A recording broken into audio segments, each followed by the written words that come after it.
الحمد لله رب المشرقين ورب المغربين الذي خلق كل شيء زوجين وأوجب علينا الإحسان بالوالدين ونشهد أن لا إله إلا الله وحده لا شريك له وأشهد أن محمدا عبده ورسوله سيد الكونين صلى الله عليه وعلى آله وصحبه وأتباعه أجمعين ليلا ونهارا في الطرفين.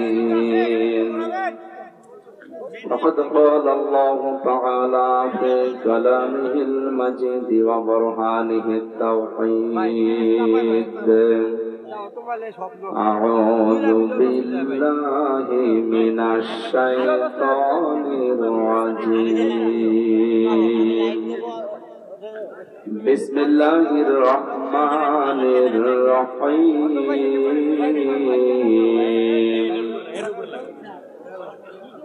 وعباد الرحمن الذين يمشون على الأرض هونا وإذا خاطبهم الجاهلون قالوا سلاما صدقت يا ربنا. আল্লাহ পাক বলেন কিতাবুন উনজিলা ইলাইকা ফালা ইয়াকুন ফি সাদরিকা হারাজুম মিনহু লিতুনজিরা বিহি ইলা আখির আয়াত। এই যে কিতাব আপনাকে আমি দিয়েছি এটা দিয়ে মানুষদেরকে সতর্ক করবেন, আর ওই সময় যেন আপনার মনে কোনো সংকীর্ণতা, দ্বিধা, দ্বন্দ্ব, ভয়, ভীতি, সংশয়, সন্দেহ এগুলো কাজ না করে। এখানে হারাজনের ব্যাখ্যা পেয়েছি আমি তাফসিরে দুইটা। এক নম্বরে হারাজনের ব্যাখ্যা হচ্ছে কোরআন দিয়ে যখন তাফসির করতে যাবেন অনেক মানুষ কোরআনের বক্তব্য না বোঝার কারণে ভুল বুঝতে পারে, এরকম মানুষ আছে বেশি। দ্বিতীয় ব্যাখ্যা হচ্ছে কোরআন দিয়ে যখন তাফসির করবেন তাফসির শব্দের শাব্দিক অর্থ হচ্ছে খুলে ফেলা। আবরণ দিয়ে ঢাকা আছে, আবরণ ফেলে দেওয়া। ঢাকনা দিয়ে ঢাকা আছে, ঢাকনা তুলে ফেলা। এখন এই যে জিনিসটা জড়ানো আছে, এই আবরণ যদি কেউ খুলে ফেলে এই কাপড়টা ভেতরে বুঝতে পারবেন যে কি আছে। আমার তো মনে হচ্ছে ভেতরে মনে একটা বাস আছে, সবই ফাঁপা। বাইরে থেকে মনে হচ্ছে কি না কি। আবহমান কাল থেকে ইমান ইসলাম মনে করে অনেক নিয়ম নীতি আমাদের এই তিনটা দেশে, বিশেষ করে ভারত, পাকিস্তান, বাংলাদেশে অনেকেই ইবাদত মনে করে চালিয়ে আসছে, অথচ এগুলো ইবাদত নয়। এই তিনটা দেশে ডক্টর আব্দুল্লাহ জাহাঙ্গীর মানে প্রায় 500-র উপরে জাল হাদিস প্রমাণ করেছেন যে এগুলো হাদিস না, মানুষের মুখের কথাকে মানুষ হাদিস বলে চালিয়ে দেয়। তার ভেতরে অন্যতম আব্বালু মা খালাকাল্লাহু নূরি, সর্বপ্রথম আল্লাহ নবীজির নূর বানিয়েছে। এটা মিথ্যা কথা, এটা একটা আরবি প্রবাদ। এটাকে হাদিস বলে অনেকে চালিয়ে, বিশেষ করে কুমিল্লা, ফেনী এই লাইনের অনেকে ওয়াজ করছে সুর দিয়ে সর্বপ্রথম আল্লাহ নবীর নূর বানিয়েছে। ওনারে না বানালে কিছুই বানাতেন না। অথচ কোরআনে কারিমে আল্লাহ প্রমাণ দিয়েছেন সর্বপ্রথম আল্লাহ পাক বানিয়েছেন কলম। কি? নুন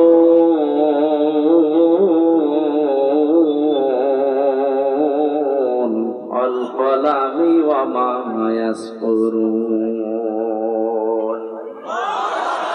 আল্লাহ পাক বলেন, হে নবী, কলমের কসম, এবং কলম দিয়ে লেখকরা যা লেখে ওই লিখিত জিনিসের কসম। এই জন্য আমরা যারা কলম, অনেকে মনে করছে আবার কি কয়েক ইঞ্চি জিনিস, এটার এত দাম কিসের? না, তামাম দুনিয়ার যত ভালো কাজ, খারাপ কাজের মূলে কিন্তু কলম। মানুষের ফাঁসির রায় লেখে কি দিয়ে? জমি জাল দলিল করে নাই কি দিয়ে? একটা মানুষকে সাদা থেকে কালো বানিয়ে দেয় কি দিয়ে? যত কিছুর মূলে আপনি হাত দিয়ে দেখবেন কলম।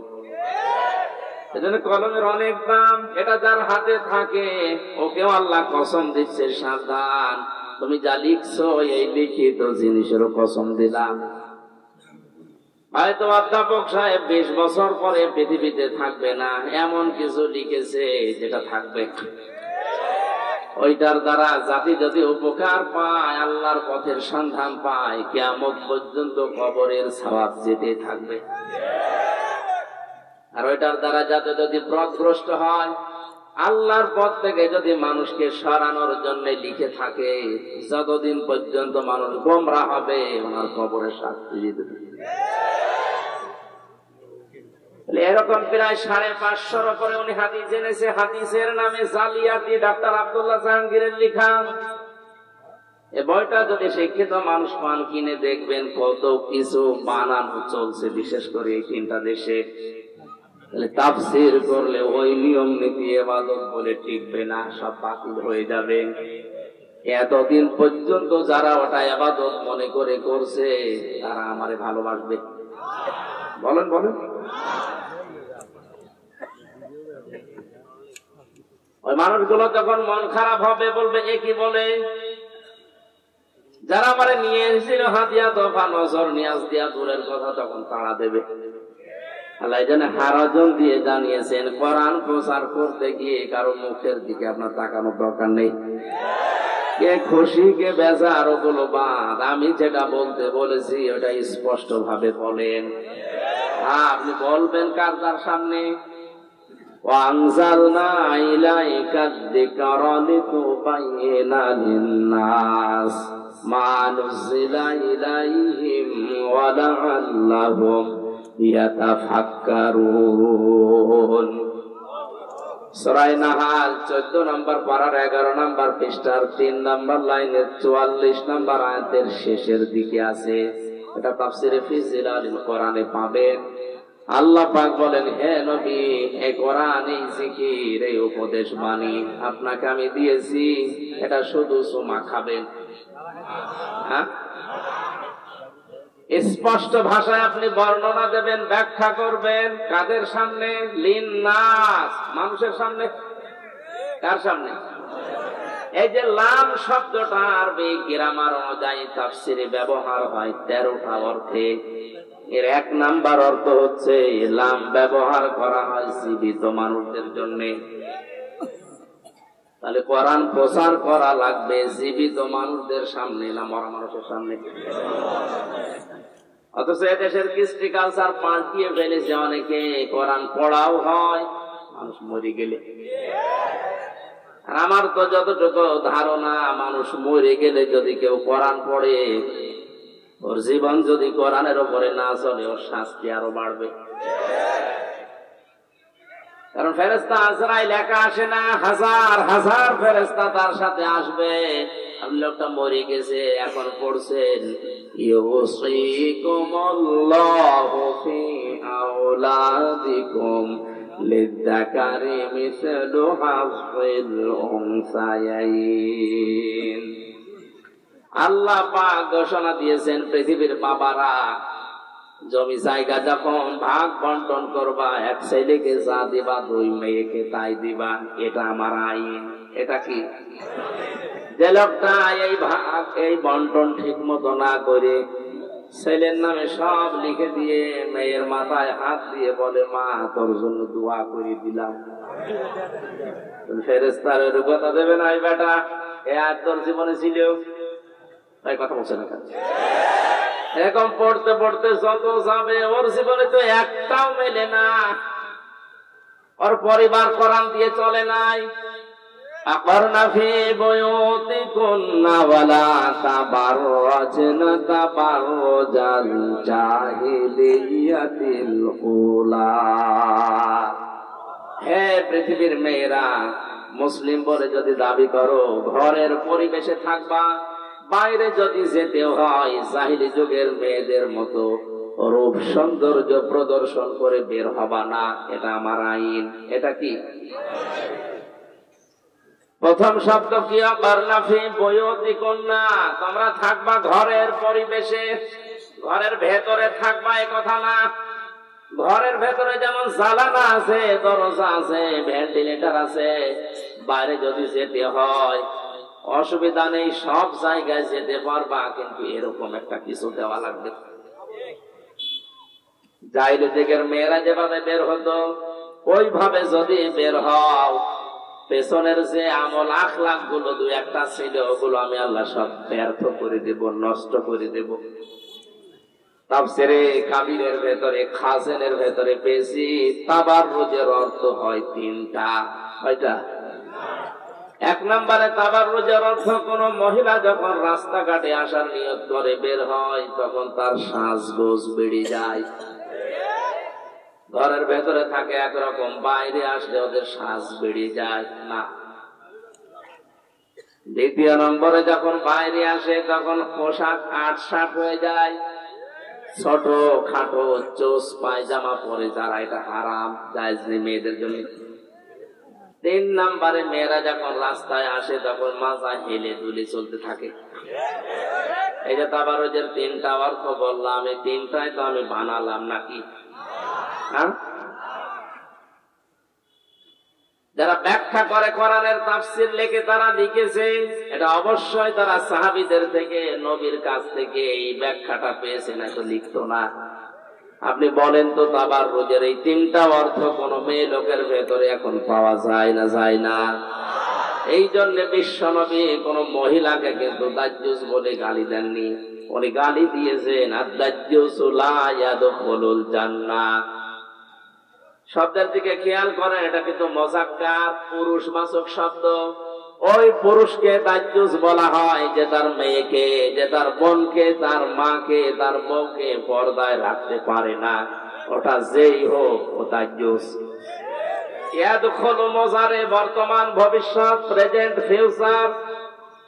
দাজ্জুস লোকটা জান্নাতে মরে গেলে যাচ্ছে না, যাবেও না। এই আয়াত যখন হাফেজ সাহেব আপনার লাশের পাশে পড়বে, আপনার বউ তো যে কায়দায় চলছে, আপনার মেয়ে যে কায়দায় চলছে, বলেন তো ফেরেশতার মনে ছিল না? পাগলকে যদি বলা হয় বা শাকও নাড়াবি না, বলবো আমার মনে ছিল না। ফেরেশতাকে তো আপনি আরো মনে করে দিচ্ছেন। এই জন্য কোরআন শোনানো লাগবে, বোঝানো লাগবে মরা মানুষকে। বলেন বলেন, এখানে যারা আছে আমরা জীবিত, কোরআন যেভাবে উপস্থাপন করার ধরন আমরা পেলাম, আমরা আজ সামনে নিয়ে তাফসীর কোরআন মাহফিল লিখেছেন, আমরা তেলাওয়াত কিন্তু আয়াত থেকে তাফসীর আকারে বলা শুরু করব ইনশাআল্লাহ। আর কোরআনে কারীম যদি কাউকে হেদায়েতের পথ দেখাতে না পারে, জান্নাতের পথ বলে দিতে না পারে, বিশ্বাস করেন কোরআনে আছে যালিকাল কিতাবু লা রাইবা ফিহি। এখানে আলেম নেই? আমার আগে যিনি কথা বলছিলেন এই যে আলেম, এই যে কিতাবের আগে আলিফ লাম দেওয়া আছে, বগুড়াবাসী কথা 2 ঘন্টা 5 ঘন্টা দরকার নেই। বিশ্বনবী পৃথিবীতে সর্বশেষ ভাষণ দিয়েছিলেন মাত্র 27 মিনিট। এটা এমন ঐতিহাসিক ভাষণ, কিয়ামত পর্যন্ত মানুষ এই ভাষণটা নিয়ে গবেষণা করছে, কুল কিনারা আজও শেষ করতে পারেনি।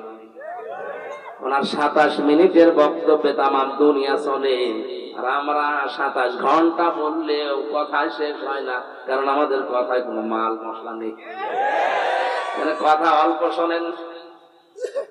আলিফ লাম দেওয়ার কারণ হচ্ছে আমরা অনেকে মনে করি আয়াতটা দিয়ে আল্লাহ বোঝাতে চেয়েছেন যালিকাল কিতাবু লা রাইবা ফিহি, কিতাবে কোনো সন্দেহ নেই, ভুল নেই, হ্যাঁ মাস্ট বি, এটা ঠিক আছে। কিন্তু বাস্তবতা হচ্ছে আলিফ লাম দেওয়ার পেছনে কারণ পৃথিবীতে একটা মাত্র কিতাব আল্লাহ নাযিল করেছে যেটা দিয়ে মানুষকে জান্নাতের পথ দেখাতে পারে, তার নাম কোরআন শরীফ। কোরআন ছাড়া জান্নাতের পথ আপনাকে পৃথিবীর অন্য কোন কিতাব দেখাতে পারবে না। এমনকি হেদায়েত দেওয়ার মতো কোন কিতাব এখন আর দুনিয়ায় নেই কোরআন বাদ দিয়ে।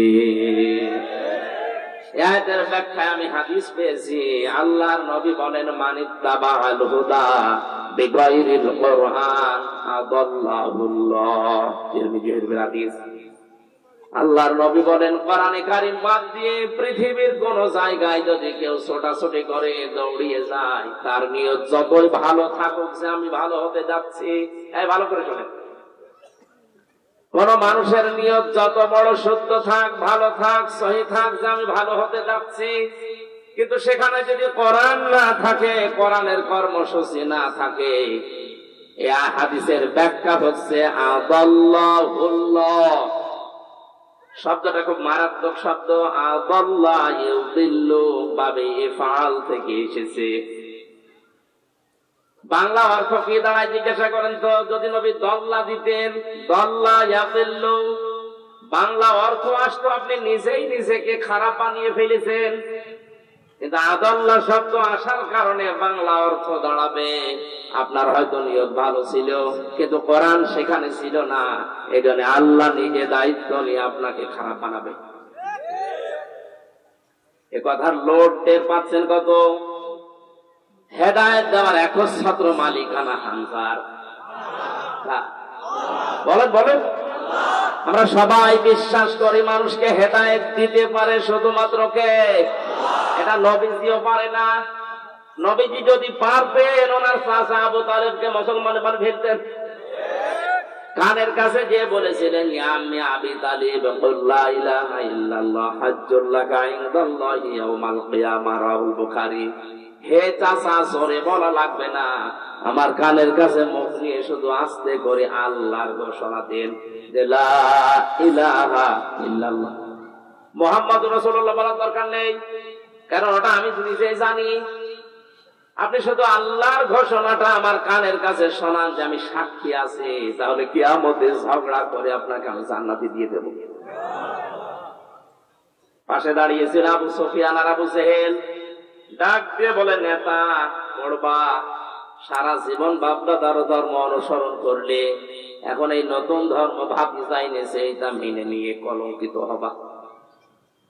নবীজির মুখের দিকে তাকিয়ে বলে, ভাতিজা মুহাম্মদ, তুমি আমারে মাফ করে দিও, আমি পারলাম না। আমি এটা পড়ে যদি মারা যায়, মানুষ আমারে কাপুরুষ বলবে, ভীরু বলবে, তুমি আমারে মাফ করে দিও। নবীজির মন খারাপ হয়ে গেল। আল্লাহ জিবরাইলকে বললেন, যান এই আয়াতটা নিয়ে ওনাকে শোনান। ইন্নাকা লা তাহদি মান আহবাবতা ওয়ালাকিন্নাল্লাহা ইয়াহদি মান ইয়াশা। সূরা কাসাস 20 নম্বর পারা 11 নম্বর পৃষ্ঠার 10 নম্বর লাইনের 56 নম্বর আয়াতের প্রথম অংশে আছে। এটা এতে কাসিরে পাবেন। আল্লাহ পাক বলেন, হে নবী, মন খারাপ করেন কেন? হেদায়েত কি আমি আপনার হাতে দিয়েছি যে যাকে ভালোবাসেন তাকে দিয়ে দেবেন? আপনি যাকে পছন্দ করেন, ভালোবাসেন, তাকে আপনি দিতে পারবেন না। আমি জানি হেদায়েত কাকে দিতে হয়, ওটা আপনার চাইতে আমার ভালো জানা আছে। এই লোকটা আপনার চাচা, আমি জানি, সারা জীবন আপনাকে লালন পালন করেছে, বাড়িতে রেখে আমি দেখেছি, কিন্তু লোকটার তো মন নেই। আপনি এত করে বোঝালেন, এত কায়দায় বললেন যে আমার কানের কাছে শুধু আল্লাহর ঘোষণাটা দেন, অন্তত আমি সাক্ষী থাকি। মুহাম্মাদুর রাসূলুল্লাহ বলারও দরকার নেই। এরপরও লোকটা বলে নাই, ওর পেছনের দিকে তাকিয়ে বলে নাই, আমি ওকে মাফ করি নাই। এরপরেও নবীজি রক্তের টানে পড়ে ওনার কবরের পাশে দাঁড়িয়ে দোয়া করেছিলেন, আল্লাহ আমার চাচা আবু তালিবকে তুমি মাফ করে দাও। সঙ্গে সঙ্গে ফেরেশতা জিবরাইল এসে বলে, হে নবী, হাত নামান। তার জন্য হাত নামান। মা কানা লিন নাবিয়্যি ওয়াল্লাযীনা আমানু আইয়াস্তাগফিরু লিল মুশরিকিন ইলা আখির আয়াত। সূরা তাওবা 11 নম্বর পৃষ্ঠা 4 নম্বর 11 নম্বর পারার 4 নম্বর পৃষ্ঠার 4 নম্বর লাইনের 113 নম্বর আয়াতের প্রথম অংশে আছে। এটাও ইবনে কাসিরে আছে। তাফসিরে ইবনে কাসিরে আল্লামা ইমাদউদ্দিন রাহমাতুল্লাহ আলাইহি বলেন, নবীজি যখন হাত তুলেছিলেন আল্লাহ বললেন ফেরত দেন। আপনার মাথায় যদি মগজ থাকে ভাবেন তো, যে লোকটা কোনোদিন হাত তোলা লাগে না, মনের ভেতরে কামনা আসলে কবুল হয়ে গেছে, নবীজিকে আল্লাহ এত বড় পাওয়ার দিয়েছিলেন, উনি হা বললে হালাল হয়ে যেত, না বললে তামাম দুনিয়ার জন্য হারাম হয়ে যেত। এই দুনিয়ায় বসে একবার আঙ্গুল ইশারা করেছিলেন, চাঁদ 2 টুকরা হয়ে গেছে। পৃথিবীর ইতিহাসে এইটাই প্রথম, এইটাই শেষ। জমিন থেকে শুধু পা তুলেছিলেন, একবারে চলে গেছে আরশে। সুবহানাল্লাহ বলতে পারেন? তার যে ক্ষমতা পাওয়ার আপনি টের পেলেন কি? কোন জায়গার তার মর্যাদা কি? তিনি সারে শরীয়ত প্রণেতা। শুধু আল্লাহ বিধান দিয়েছেন তা না, উনিও যেটা হালাল বলতেন হালাল, হারাম বললে হারাম। এত বড় পাওয়ার তার। এই লোকটা হাত তুলে বসে আছে, জিবরাইল এসে হাত নামিয়ে বলছে হাত নামান। কার জন্য হাত তুলেছেন আপনি? এই লোকটা আপনার চাচা, আল্লাহ জানে, কিন্তু লোকটা তো মুশরিক। লোকটা কি? কোন নবীর জন্য, কোন ইমানদারের জন্য এটা জায়েজ না, শোভনীয় না, উচিত না, বৈধ না যে কোন মুশরিকের জন্য আল্লাহর কাছে ক্ষমা চাবে। ওয়ালাউ কানু উলি কুরবা, যদিও এটা নিজের নিকট আত্মীয় হয়। বগুড়া পাশে কিন্তু বিবেক খাটান, বিশ্ব নবীর মতো এত বড় পাওয়ারফুল লিডার দুনিয়াতে আর আসে নাই, কিয়ামত পর্যন্ত আসবে না। আল্লাহর ঘোষণা দেওয়া নেতৃত্বের গুণাবলী একজনের ভেতরে ছিল, তার নাম মুহাম্মদ রাসূলুল্লাহ। এই জন্য আল্লাহ তাকে নেতা বলে ডাক দিয়েছেন কোরআনে, ইয়াসিন, হে নেতা। শব্দটার কঠিন শব্দ। হে নেতা বলে দুনিয়াতে একজন মানুষকে আল্লাহ তার জবান দিয়ে ডাক দিয়েছেন। পৃথিবীর আর কারো নামের আগে পরে ইয়াসিন নেই। সুবহানাল্লাহ বলতে পারেন না? এই নবীজি নিজের আপন চাচার জন্য হাত তুলে বসে আছে, আল্লাহ হাত ফেরত দিচ্ছে। চাচা মুশরিক এই কারণে, আর আমরা টাটকা মুশরিক মরে যাই। 10টা গরু জবাই করে তারা জান্নাতে দিয়ে আসি, মনে হয় যে কন্ট্রাক্টর নিয়েছি। হেদায়েত আল্লাহ নবীর হাতেও দেয়নি, তাহলে দিলে আমাদের পর্যন্ত আসতো না। কথা বুঝতেছে? শব্দটা কি ছিল বলেন তো? আদাল্লাহ ইউদিল্লু, বাবে ইফাল থেকে আসার কারণে বাংলা অর্থই দাঁড়িয়ে গেছে। আপনি হয়তো ভালো নিয়ে তো কোনো জায়গায় গিয়েছিলেন, কিন্তু সেখানে কোরআন ছিল না, কোরআনের কর্মসূচি ছিল না। আল্লাহ নিজে দায়িত্ব নিয়ে হেদায়েতের রাস্তা থেকে ধাক্কা দিয়ে আপনাকে ফেলে দেবে। এই হাদিস শোনার পরে কি সিদ্ধান্ত নেওয়া যায় না যেখানে কোরআন নেই, ওই পীরের দরবার যদি আমার বাবাও তৈরি করে, ওই দরবারে আমি নেই? কারণ ওখানে যদি থাকি আমারে খারাপ বানাবে কে? আমার মনে হয় ভাষা বোঝে না। ভাষা বোঝে? যেখানে কোরআন নেই ওখানে যদি আমি ভালো হওয়ার নিয়তেও যাই, আমাকে গোমরা বানিয়ে দেবে কে?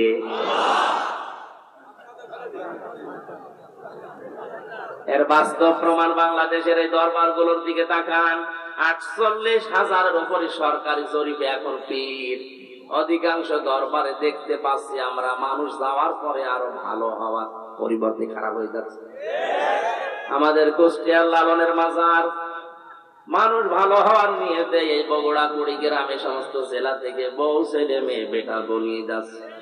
ভালো হওয়ার পরিবর্তে আরো খারাপ হয়। আগে বিড়ি খেত না, এখন বিড়ি খায়।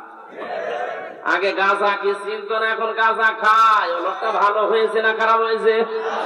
খারাপ হওয়ার পেছনে কারণ আমি পেয়েছি হাদিসটা। কোরআন ওখানে চলে না, ওখানে প্রকাশ্য শিরিক চলে।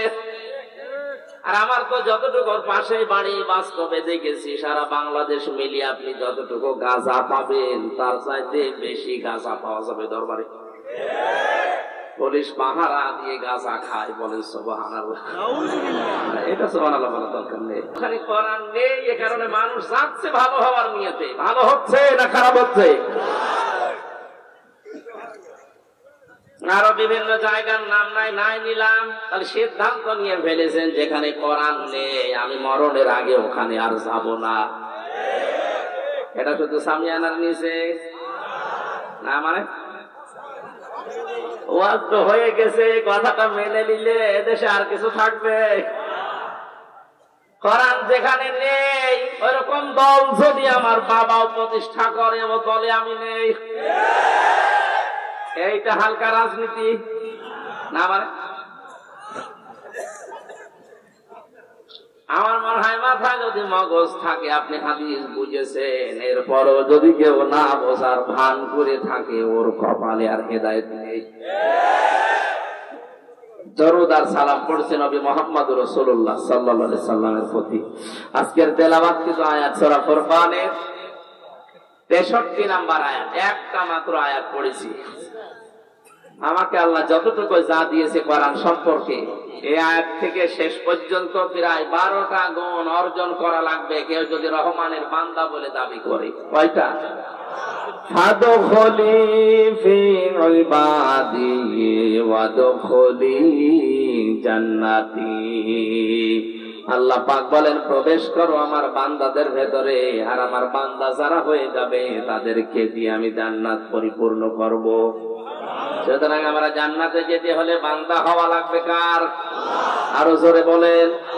আমরা যে আল্লাহর বান্দা এ পরিচয় দিতে কি লজ্জা মনে হয় না? আমরা আরো আনন্দ পাই, কারণ কোরআনে কারিমে বিশ্ব নবীকে আল্লাহ বান্দা বলে ডাক দিয়েছেন। ওয়াইন কুনতুম ফি রাইবিম মিম্মা নাযালনা আলা আবদিনা। তোমাদের যদি সন্দেহ লাগে আমার বান্দা মুহাম্মদের উপরে আমি যা নাযিল করেছি এ ব্যাপারে যদি তোমাদের সন্দেহ লাগে, তাহলে কোরআনের মতো একটা কোরআন বানিয়ে আমার সামনে নিয়ে আসো। তাহলে নবীজিকে এখানে ডাক দিয়েছেন কি বলে? বলেন না কেন? নবীজি যদি আল্লাহর বান্দা পরিচয় দিতে গর্ববোধ করে, তা আপনি কেন বলেন যে আমি অমুক পীরের গোলাম? এটা হারাম। পৃথিবীতে আমরা বান্দা, গোলাম কার? আমরা রাসূলুল্লাহর গোলাম না। অনেক জেলাতে জিকিরের আওয়াজ শোনা যায়, ইয়া রাসূলুল্লাহ ইয়া রাসূলুল্লাহ জিকির করছে, এটা জায়েজ নেই। পৃথিবীতে জিকির হবে একজনের, তার নাম আরো জোরে। হ্যাঁ, রাসূলুল্লাহর নামে আপনি দরুদ পড়তে পারেন, জিকির করতে পারবেন না। কথা বুঝতেছে? কারণ মানুষের এই যে কলব আল্লাহ দিয়েছেন, যেটা মানুষের আত্মা, এটা শান্ত করার জন্য পৃথিবীর কোন নাম দিয়ে এটা শান্ত করা সম্ভব না। কোরআনে কারীম জানিয়েছে আলা ফি যিকিরিল্লাহি তাতমাইন্নুল কুলুব। মানুষ যদি নিজের জীবনকে শান্ত করতে চায়, আমি আল্লাহর নাম জপতে বলো। তাহলে পৃথিবীতে আল্লাহর নাম ছাড়া কারো নামে জিকির?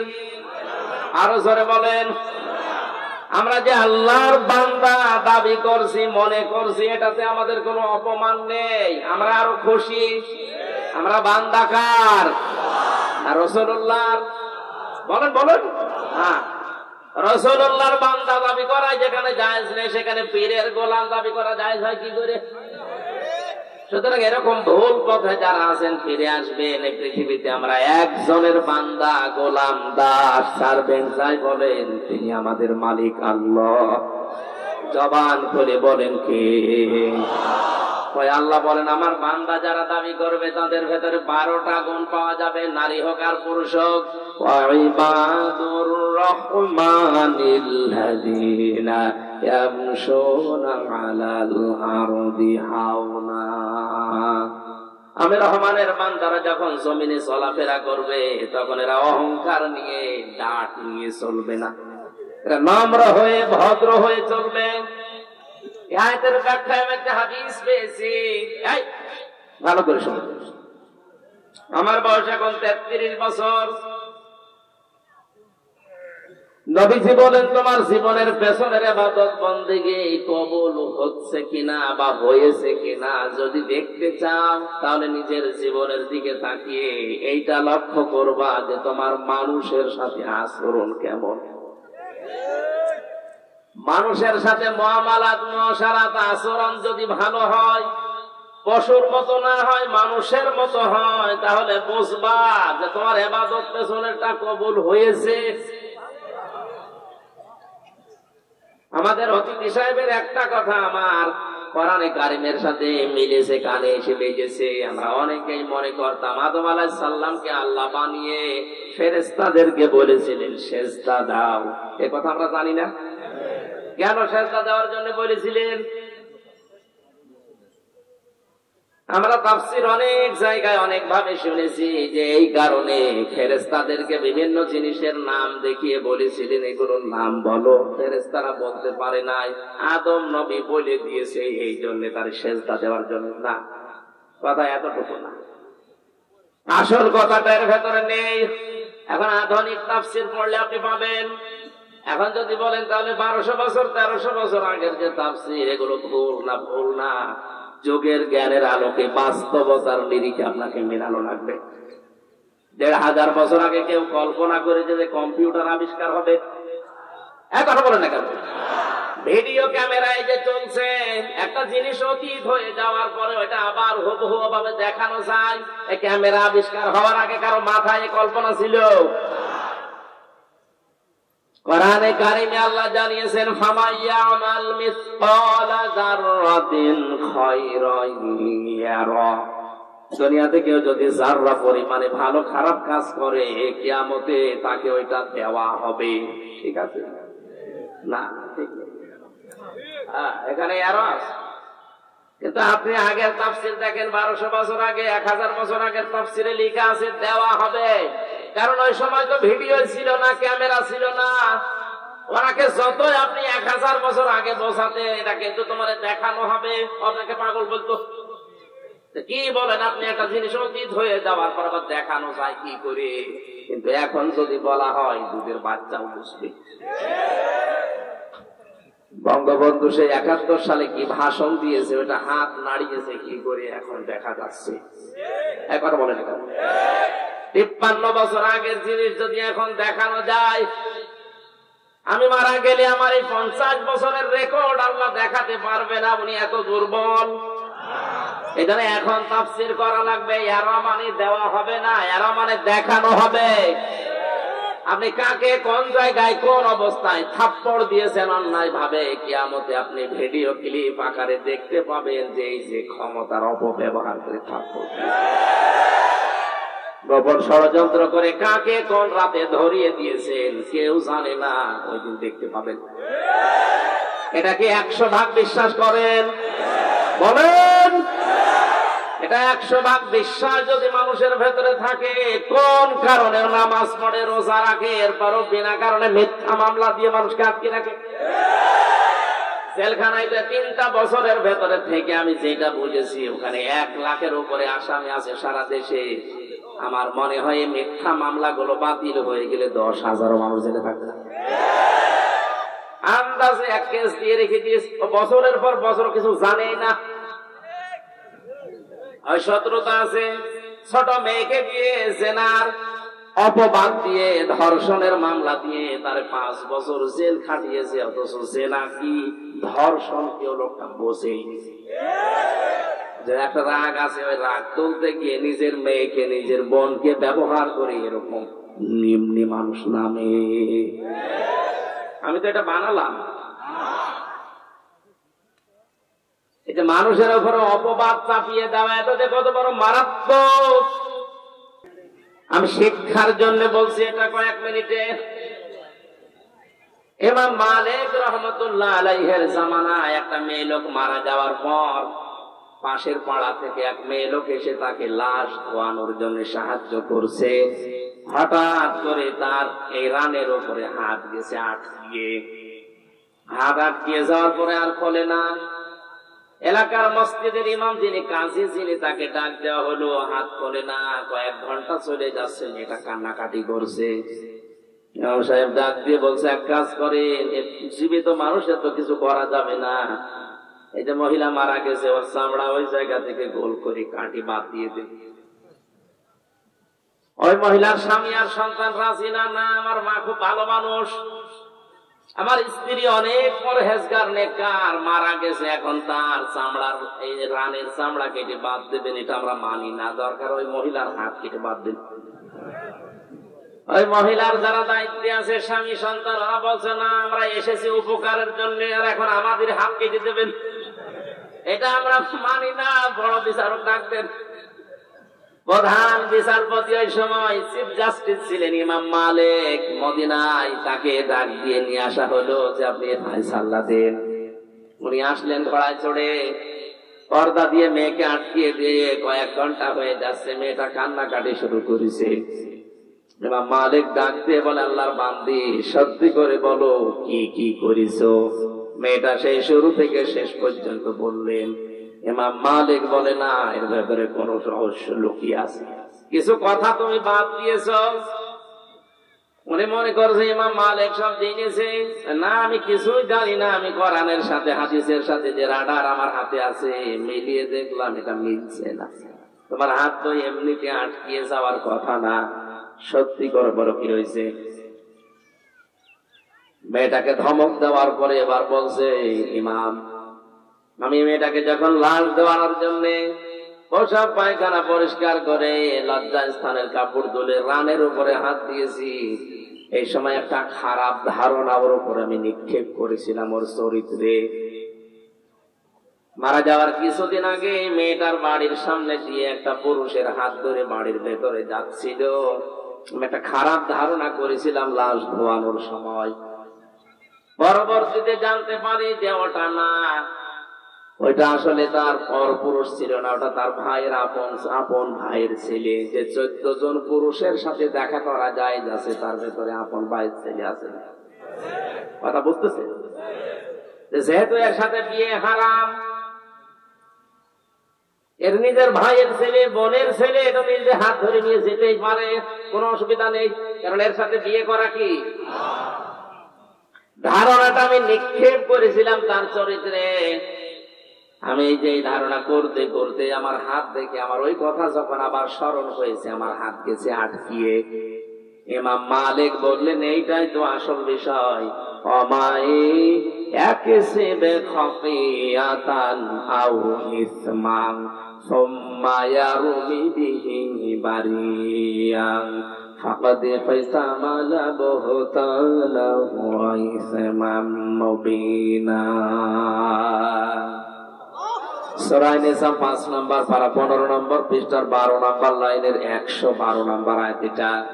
আল্লাহ পাক বলেন, দুনিয়ায় আমার অনেক মানুষ আছে নিজে অন্যায় করে, নিজে পাপ করে, আর এই পাপটা যখন হয়ে যায় তখন একটা নিরপরাধ মানুষের উপরে চাপিয়ে নিজে ভালো সাজে। এ যেন প্রকাশ্য পাপের বোঝা মাথায় নিয়ে ঘুরছে, হয়তো কেউ দেখতে পারে না, কিন্তু ফেরেশতারা দেখে লজ্জা পায়। ইমাম মালিক, ইমাম আবু হানিফা রাহমাতুল্লাহ আলাইহি মানুষের চেহারার ভেতরে গোসলের পানির ভেতরে পাপ ভেসে গেলে দেখতে পেতেন। বাড়ির পাশ দিয়ে হেঁটে যাওয়ার সময় গোসলের পানি আসছিল নিচ দিয়ে, ইমাম মালিক দরজায়, ইমাম আবু হানিফা দরজায় নাচ করলেন, টাচ করার পরে ভেতর থেকে একজন বেরিয়ে এসেছে, ডাক দিয়ে বলে, আল্লাহর বান্দা কি করেছো? বলে, কি করব মানে তোমার গোসলের পানি দিয়ে জেনার গোনা ভেসে যাচ্ছে। লোকটা বাঁচে ভেতরে বলে, হুজুর এই কিছুক্ষণ আগে কাজ করি আসলাম। ওনারা দেখতে পেতেন এই দৃশ্যটা। ইমাম মালিক ডাক দিয়ে বলে, আল্লাহর বান্দি আমার কাছে কিন্তু হাদিসের রাডার আছে। মান সালিমাল মুসলিমুনা মিন লিসানিহি ওয়া ইয়াদিহি, শব্দের দিকে খেয়াল করে। মান সালিমাল মুসলিমুনা মিন লিসানিহি ওয়া ইয়াদিহি, ওই লোকটাই আল্লাহর কাছে মুসলমান বলে গণ্য হবে যার হাতের দ্বারা মুখের দ্বারা মানুষ শান্তি পায়। ঠিক আছে না? না ঠিক কি বলেন, আমি ভুল বলছি একটা বলছি, তাহলে এদের সামনে তো ভুল বললো মনে হচ্ছে অসুবিধা। আমি এই জন্য আলেম বসে আছে বললাম শব্দের দিকে খেয়াল করবেন।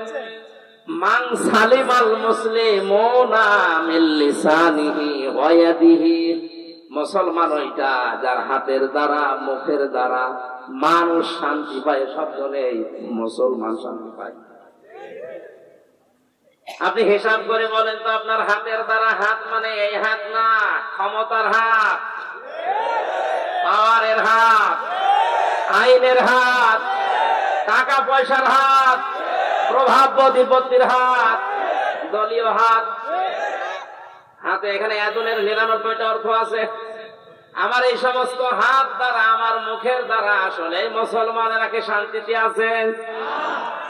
আরো আতঙ্কে থাকে, না জানি কখন ধরে নিয়ে যায়। আপনি কি করে মুসলমান আছেন বলেন তো? আপনি নিজে মনে মনে করেন মুসলমান নেই মানে আমি গরুর গোশত খাই, আমার আগা কাটা আছে। আগা কাটা থাকলেই যদি মানুষ মুসলমান হয়, যে ছাগল কি? ছাগলও মুসলমান না। অধ্যাপক সাহেবের এই কথাটা আসলে এর নিগুড় তথ্য এখানে এইটা। আল্লাহ পাক নিজে কিন্তু ক্লাস নিচ্ছিলেন, ছাত্র ছিলেন হযরতে আদম নবী। ভালো করে খেয়াল করেন, মানে আয়াতটা হয়তো বলতে পারেননি। ওয়া আল্লামা আদামাল আসমাআ কুল্লাহা সুম্মা আরাদাউ আলাল মালায়েকা। শব্দের দিকে খেয়াল করে শুনবেন। ও আল্লামা আদামাল আসমা, ইসমের বহুবচন আসমা। আমার আল্লাহ নিজে শিক্ষক হয়ে শিখিয়েছেন। কাকে? আদমকে। বলেন বলেন। যত রকমের নাম দুনিয়ায় সব এসেন তাকে শিখিয়েছেন। ওনার ওই কথাটা আমি ধরেছি ওই জায়গায় আল্লাহ পাক নিজে ক্লাস নিচ্ছেন, ছাত্র কিন্তু আদম নবী, সাধারণ মানুষ না। তাহলে ক্লাসটা যেমন তেমন ক্লাস না, গুরুত্বপূর্ণ ক্লাস। বলেন না কেন? ক্লাসের শিক্ষক সরাসরি কে? ছাত্রকে। নবী ছাত্রকে, আদি নবী, একেবারে আসল নবী, যেটা সর্বপ্রথম নবী। এত বড় পাওয়ারফুল দুনিয়ায় যত মানুষ আসবে তাদের সবার বাবা। সেই লোকটা ক্লাস করছে, ক্লাস নিচ্ছে সরাসরি আল্লাহ নিজে। আমরা এতদিন বলি যে এটার দ্বারা এই আলু, পটল, ঝিঙ্গা, এই সমস্ত জিনিসের নাম শিখিয়েছি, এসএম মানে নাম মনে করি। এত বড় গুরুত্বপূর্ণ ক্লাসে কোনদিন আলু, পটল, ঝিঙ্গা, বেটা এগুলোর নাম শেখানো দরকার আছে? উনি শিখিয়েছিলেন যে এইটা যত রকমের ন্যায়, যত রকমের অন্যায়, সবগুলোর থিওরি ওই সময় আদমকে আল্লাহ শিখিয়ে দিয়েছেন এক ক্লাসে। এখানে কিয়ামত পর্যন্ত আদমের সন্তান যারা আসবে তারা আর লেখাপড়া নাই করুক, কোনটা ন্যায় কোনটা অন্যায় ওর বিবেক থেকেও বুঝতে পারে। এই শিক্ষাটা পেয়েছে কোন জায়গায়? ওই যে ক্লাসে, ওখান থেকে আমার বাবার পক্ষ থেকে আমরাও পেয়ে আসছি। তাহলে ন্যায় কাজের আদেশ আমরা এই যে অটোমেটিক পেয়ে যাই, অন্যায় কাজে বাধা দেওয়া এটা এমনি এমনি না, আমরা আবার বাবা থেকে পর্যায়ক্রমে পেয়ে গেছি। ওই শিক্ষাটা আমার বাবাকে আল্লাহ নিজে ক্লাস নিয়ে শিখিয়েছেন। যে সন্তান তার বাবার আদর্শে গ্রহণ না করে অন্য কারো আদর্শ গ্রহণ করে, ওনাকে আল্লাহ শিখিয়েছিলেন যে এইটা এটা ন্যায় কাজ, এইটা এটা অন্যায় কাজ। উনি কয়েকটা ন্যায় কাজের কথা বলছিলেন না? একটা মানুষ লেখাপড়া করে ফার্স্ট ক্লাস পাস করছে, ভার্সিটি ভর্তি হবে, সে বই কিনতে পারছে না। আপনি ভালো কাজ খুঁজে পান না, তার বই কেনার ব্যবস্থা করে দেন। অনার্স মাস্টার্স করে বসে আছে, কর্মজীবনে একটা কর্মসংস্থান তৈরি করে দেন। এর চাইতে ভালো কাজ দুনিয়ায় আর নেই। প্রধানমন্ত্রী শেখ হাসিনার জীবনের কিছু যদি কবুল না হয়, আমার ধারণা অনুযায়ী একটি খামার, একটি বাড়ি, এই প্রকল্পটা কবুল হবে। কারণ এর দ্বারা লক্ষ লক্ষ মানুষের মাথা খোঁজার ঠাঁই হয়েছে আর একটা কর্মজীবন তৈরি হয়েছে। এটা কোরআনে কারিমের সূরা মুদাসসিরের 43, 44, 45 নম্বর আয়াতের ব্যাখ্যা। উনি হয়তো কোরআন পড়ে বা যারা আলেম ওলামা আছে তারা পড়িয়েছে, বুঝিয়েছে, এই কারণে এই প্রকল্প চালু করেছিল। যদিও অনেকে দুর্নীতি করেছে ভেতরে, রডের বদলে বাঁশ দিল, উনি কিন্তু প্রকল্প তো চালু করেছিল। এটার দ্বারা লক্ষ লক্ষ মানুষ একটা মাথা গোজার মতো ঘর পেয়েছে, আর খামার মানে একটা কর্মজীবনের মানে হালাল রুজি উপার্জন করার মতো একটা জায়গা পেয়েছে। আল্লাহ যেন তার এই কাজটা কবুল করে তার জীবনের অপরাধ মাফ করে দেয়। আর ভালো কাজ যেগুলোই করে, যে 560টা 64টা মসজিদ বানিয়েছে, কেন উনি মন্দির বানাতে পারতো না? তাহলে মানুষ সেজদা দিত না শিরিক করতো? অন্তত আর যাই হোক, এই মসজিদ গুলোতে 5 বার হলেও তো আল্লাহু আকবারে ধ্বনিত উচ্চারণ হবে। বলেন, ভালো কাজ যাই করুক না কেন, বিশেষ করে বাংলাদেশের এই বঙ্গবন্ধু টানেলটা আর এই পদ্মা সেতুটা আর কিচ্ছু না করুক, কিছু মানুষ সমালোচনা করতে লাগলে বলা এগুলো ঋণ করে করা, ধার কর, আরে তো ধার করে কর।